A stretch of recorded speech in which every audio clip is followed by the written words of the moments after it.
दोस्तों, आज 8 जनवरी 2026 को आइए जानते हैं मायावती जी से जुड़ी 15 बड़ी और बेहद अहम खबरें, वो भी सिर्फ कुछ ही मिनटों में। दोस्तों, आज बहन मायावती जी ने दलित समाज को लेकर एक बहुत बड़ा और सशक्त बयान दिया है, जिसने पूरे राजनीतिक माहौल में हलचल मचा दी है। लेकिन उस बयान की पूरी सच्चाई और उसका असली मतलब आपको वीडियो के बिल्कुल अंत में ही पता चलेगा, इसलिए इस वीडियो को अंत तक जरूर देखिए। और हाँ दोस्तों, अगर आप भी दिल से चाहते हैं कि मायावती जी देश की अगली प्रधानमंत्री बने, तो चैनल को अभी सब्सक्राइब करें और वीडियो को लाइक जरूर करें, क्योंकि आपकी एक लाइक और एक सब्सक्राइब से ये वीडियो ज्यादा से ज्यादा बहुजन समाज तक पहुंचेगी और बहन जी की आवाज और मजबूत होगी। चलिए दोस्तों, शुरू करते हैं आज की 15 बड़ी खबरें।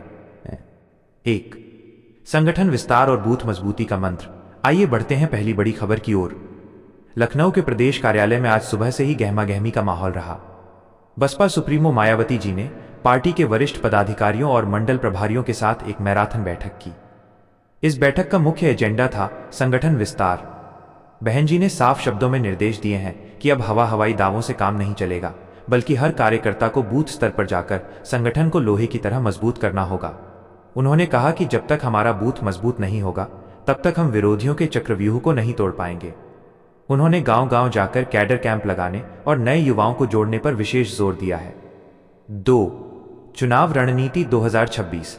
उम्मीदवारों का चयन तेज। आइए बढ़ते हैं दूसरी बड़ी खबर की ओर। उत्तर प्रदेश में आगामी स्थानीय निकाय चुनावों और महत्वपूर्ण विधानसभा उपचुनावों को लेकर बसपा ने अपनी कमर कस ली है।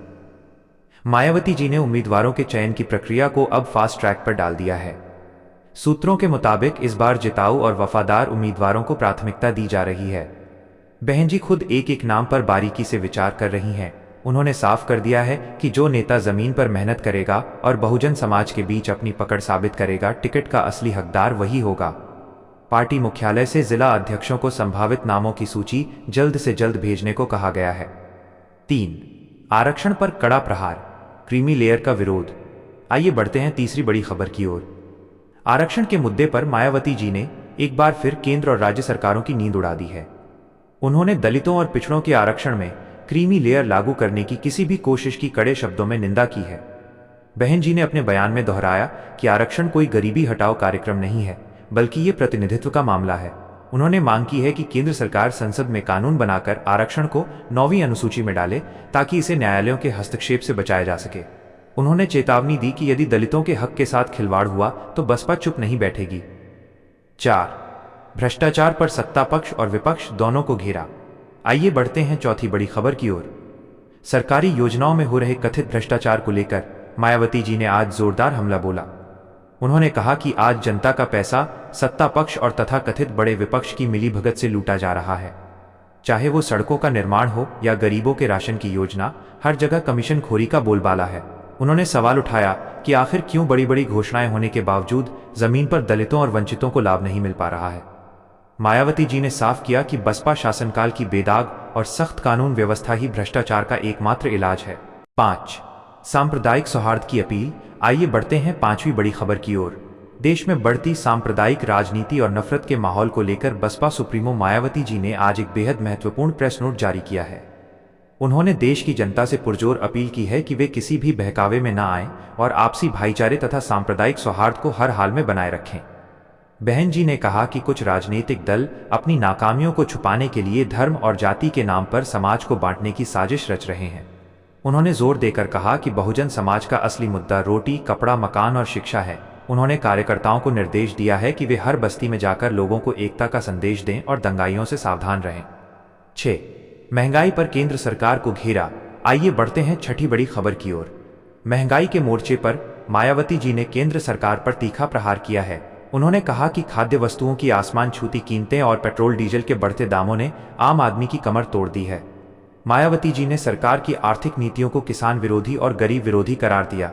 उन्होंने कहा कि सरकार केवल बड़े पूंजीपतियों की जेब भरने में लगी है, जबकि एक साधारण किसान और मजदूर को 2 वक्त की रोटी जुटाना भी मुश्किल हो गया है। बहन जी ने मांग की है कि सरकार तुरंत कीमतों पर नियंत्रण लगाए, वरना बसपा जनता के हक के लिए बड़े आंदोलन की तैयारी करेगी। 7. संविधान बचाओ यात्रा की नई रूपरेखा। आइए बढ़ते हैं 7वीं बड़ी खबर की ओर। बसपा की बहुप्रतीक्षित संविधान बचाओ यात्रा को लेकर आज लखनऊ में बड़ी रूपरेखा तय की गई है। इस यात्रा के अगले चरण को लेकर मायावती जी ने प्रदेश स्तर पर सभी बड़े पदाधिकारियों को विशेष जिम्मेदारियां सौंपी हैं। इस यात्रा का मुख्य उद्देश्य दलितों, पिछड़ों और अल्पसंख्यकों को उनके उन संवैधानिक अधिकारों के प्रति जागरूक करना है जिन्हें मौजूदा सरकारें कमजोर करने की कोशिश कर रही हैं। बहन जी का मानना है कि वर्तमान दौर में संविधान की मूल आत्मा खतरे में है, जिसे बचाने के लिए गांव-गांव तक नीले झंडे के नीचे लोगों को एकजुट करना जरूरी है। 8. मीडिया को लेकर सख्त अनुशासन। आइए बढ़ते हैं 8वीं बड़ी खबर की ओर। पार्टी के भीतर अनुशासन और सूचनाओं की गोपनीयता बनाए रखने के लिए मायावती जी ने आज कड़े निर्देश जारी किए हैं। मीडिया से दूरी बनाए रखने की अपनी प्रभावी रणनीति को दोहराते हुए उन्होंने पार्टी प्रवक्ताओं को सख्त हिदायत दी है कि वे केवल आधिकारिक लाइन पर ही अपना बयान दें। उन्होंने स्पष्ट किया कि बिना अनुमति के किसी भी टीवी डिबेट या इंटरव्यू में अपनी मर्जी से बोलना अनुशासनहीनता माना जाएगा। मायावती जी का मानना है कि बसपा की बात मीडिया के तोड़ मरोड़ कर पेश करने वाले चश्मे से नहीं, बल्कि सीधे जनता के बीच आधिकारिक बयानों से जानी चाहिए। 9. 70वें जन्मदिन की भव्य तैयारियां। आइए बढ़ते हैं 9वीं बड़ी खबर की ओर। दोस्तों, 15 जनवरी को बसपा सुप्रीमो मायावती जी का 70वां जन्मदिन है और इस बार इसे पूरे देश में बेहद खास तरीके से मनाने की तैयारियां तेज हो गई हैं। पार्टी ने इस दिन को जन कल्याणकारी दिवस के रूप में मनाने का फैसला किया है। लखनऊ से लेकर दिल्ली तक बसपा के कार्यकर्ता इस दिन गरीबों, बेसहारा लोगों और अस्पतालों में मरीजों की मदद करेंगे। बहन जी ने सख्त हिदायत दी है कि जन्मदिन पर किसी भी तरह का आडंबर या फिजूल खर्ची न की जाए, बल्कि उस पैसे का उपयोग समाज के सबसे पिछड़े तबके की सेवा में किया जाए। इस बार का जन्मदिन बसपा के लिए शक्ति प्रदर्शन का भी केंद्र बनेगा। 10. सोशल मीडिया पर डिजिटल बहुजन अभियान। आइए बढ़ते हैं 10वीं बड़ी खबर की ओर। युवाओं को बसपा की विचारधारा से जोड़ने के लिए एक नया और विशाल डिजिटल कैंपेन शुरू किया गया है। इस अभियान की पूरी कमान आकाश आनंद संभाल रहे हैं। मायावती जी के निर्देश पर अब पार्टी फेसबुक, एक्स, ट्विटर और इंस्टाग्राम के जरिए गांव-गांव के युवाओं तक पहुंच रही है। इस कैंपेन का मकसद ये बताना है कि बसपा केवल रैलियों की पार्टी नहीं है, बल्कि आधुनिक समय में तकनीक के साथ कदम से कदम मिलाकर चलने वाली पार्टी है। आकाश आनंद खुद इस डिजिटल वॉर रूम की मॉनिटरिंग कर रहे हैं ताकि विरोधियों के दुष्प्रचार का मुंहतोड़ जवाब दिया जा सके। 11. यूपी की कानून व्यवस्था पर तीखा हमला। आइए बढ़ते हैं 11वीं बड़ी खबर की ओर। उत्तर प्रदेश में हाल के दिनों में हुई आपराधिक घटनाओं को लेकर मायावती जी ने राज्य सरकार को जमकर आड़े हाथों लिया है। उन्होंने कहा कि यूपी में जंगल राज जैसी स्थिति बनती जा रही है, जहां दलितों और महिलाओं के खिलाफ अपराध थमने का नाम नहीं ले रहे हैं। बहन जी ने सरकार के दावों की पोल खोलते हुए कहा कि केवल कागजों पर कानून व्यवस्था ठीक दिखाने से जनता सुरक्षित नहीं हो जाती। उन्होंने मांग की है कि सरकार अपराधियों को राजनीतिक संरक्षण देना बंद करे और बसपा शासनकाल जैसी सख्त कार्रवाई करके दिखाए, जहां अपराधी खुद जेल जाने की भीख मांगते थे। 12. आकाश आनंद की बढ़ती निर्णायक भूमिका। आइए बढ़ते हैं 12वीं बड़ी खबर की ओर। बहुजन समाज पार्टी के भविष्य और आगामी रणनीति में आकाश आनंद की भूमिका अब और भी निर्णायक हो गई है। पार्टी के गलियारों से खबर आ रही है कि मायावती जी ने संगठन के कई बड़े फैसलों और टिकट वितरण की स्क्रीनिंग प्रक्रिया में आकाश आनंद को बड़ी जिम्मेदारी दी है। युवाओं के बीच उनकी बढ़ती लोकप्रियता और उनके आक्रामक भाषणों ने कार्यकर्ताओं में नया जोश भर दिया है। बहन जी उन्हें एक उत्तराधिकारी के रूप में नहीं, बल्कि एक सशक्त सेनापति के रूप में तैयार कर रही हैं, जो आने वाले समय में पार्टी के लिए नई ऊंचाइयां तय करेंगे। 13. गठबंधन पर बसपा का स्टैंड साफ। आइए बढ़ते हैं 13वीं बड़ी खबर की ओर। आगामी चुनावों को लेकर चल रही तमाम अटकलों पर विराम लगाते हुए मायावती जी ने एक बार फिर अपना रुख स्पष्ट कर दिया है। उन्होंने दोहराया है कि बसपा किसी भी दल के साथ गठबंधन नहीं करेगी और अकेले चुनाव लड़ने की अपनी नीति पर कायम रहेगी। बहन जी का मानना है कि गठबंधन करने से बसपा का वोट तो दूसरी पार्टियों को ट्रांसफर हो जाता है, लेकिन दूसरी पार्टियों का वोट बसपा को नहीं मिलता। उन्होंने कार्यकर्ताओं को संदेश दिया है कि हमें अपनी ताकत के दम पर बहुजन हुकूमत कायम करनी है, न कि बैसाखियों के सहारे चलना है। 14.